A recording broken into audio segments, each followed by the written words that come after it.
Step. Dude, come on, can we not do this? Please, please, just leave. Leave the room. I'm Leave leaving, the room. bro. Leave the room. I'm leaving, shawty.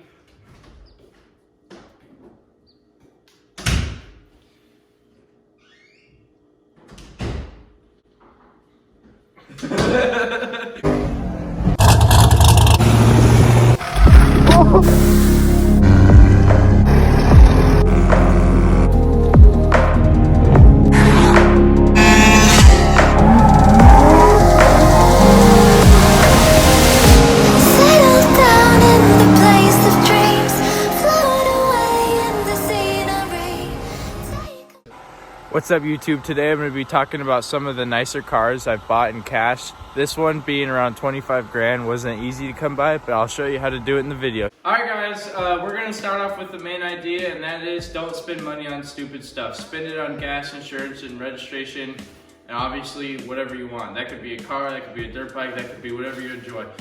Don't spend it on Starbucks, don't spend it on eating out, don't spend it on fast food. All that stuff is not worth it. Just save money and you'll have a lot more money in the end. Another reason to save up is to save up for any safety issues you have, anything that happens. A lot of times my car is broken down. Thankfully I had enough money saved to fix it. So about 8 months ago, I was working minimum wage, probably had about $100 saved up in the bank. And so I started a business. I spent that $100 on a pressure washer. From there, I started a pressure washing business, started working on that, made about 2 grand. And then from there, I bought my first dirt bike, started learning about dirt bikes. I took apart the whole dirt bike, didn't know crap about dirt bikes, but I did it. I sold it for a profit, and from there I realized that you could do it with pretty much anything you want. So since then, I've flipped and sold about 30 dirt bikes and about 6 cars now. It's been a lot of fun, and I've made a lot of money doing it. So my advice to you is that you can flip anything you want, anything you love, pick what you love. But from my experience and what I've learned, I'm gonna be able to tell you about doing cars. So cars are pretty easy to flip. People don't want them, but they need them. A lot of people need cars, but they put it off and keep with the bike. If you find a car that someone loves and someone wants, they're willing to dip into whatever amount of cash they have to pay to get it. My first tip to you is start small. Don't start with a big old car or anything. I started at a $6,000 Mustang. And I know that seems like a lot of money. You could start way smaller than that, but I sold it for $11,500 by doing minimal things to it. Step 2 is to get the proper money to do this. All you need is about 1 to 2 grand. I know that seems like a lot, but if you get a job or start your own business and work hard, you'll be there in no time. So step 3 is to check out what they sell for. This is probably the biggest part, what I spend most time doing on Marketplace or Craigslist. I'm always looking to make sure that I'm not missing out on a good deal. I'm constantly updating it. I'm always seeing what they sell for, so that way I can properly negotiate. And that leads us into our 4th step. Negotiating. I believe that one of the bigger steps in this is negotiating, and that's because you can get a lot of the money off. That doesn't count for everything. Not a lot of people will negotiate down. A lot of people will. And my biggest advice to negotiating is do it in person if you can. If you can't do it over the phone, don't do it over text. And when you're there, bring up minor things. So if you can't do it over the phone, wait till you get there to negotiate a lower price than you already agreed on. But while you're there, pick out things that are wrong with the car that he didn't clearly list. And if he did list them, still use them and say, like, if the oil's bad or something, say like this car wasn't maintained properly. If it's got bad tires, say you're gonna need to drop about 500 on that. If it's got bad paint, say you're gonna need a new paint job, and I'm sure they'll be willing to drop a couple $100 for that. Step 5 is one of the easier parts. It's to go and buy it. It's hard to find a way to get the car back, but if you got that, you should be all good. Make sure it has a clean title preferably, but definitely a salvage title if it doesn't.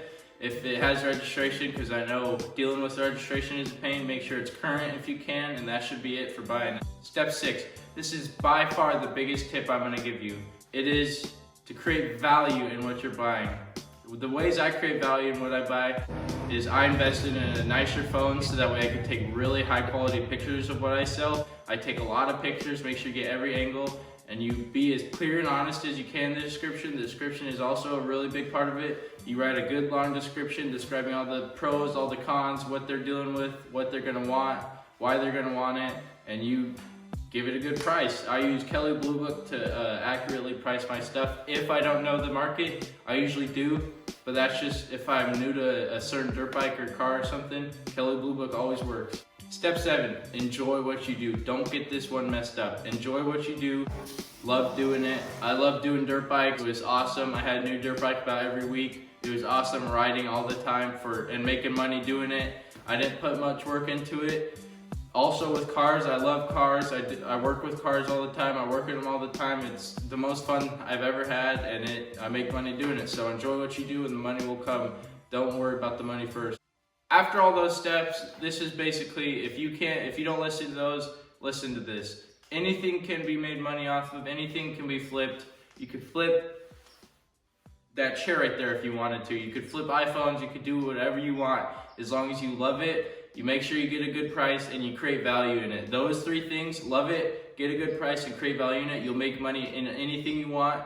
I hope you guys enjoyed this video. Please make sure to like, comment, and share. And make sure you subscribe if you want to win the AirPods. They're at my house, sitting in the case, waiting for someone to hit that 100 subscribe button, and then I'll give them away. Also, Instagram, I'm giving away the 4th Gen Apple Watch at 500 followers. Make sure you go drop a follow on that. Thanks for watching the video today, guys. Have a good one. Love you all. Peace out.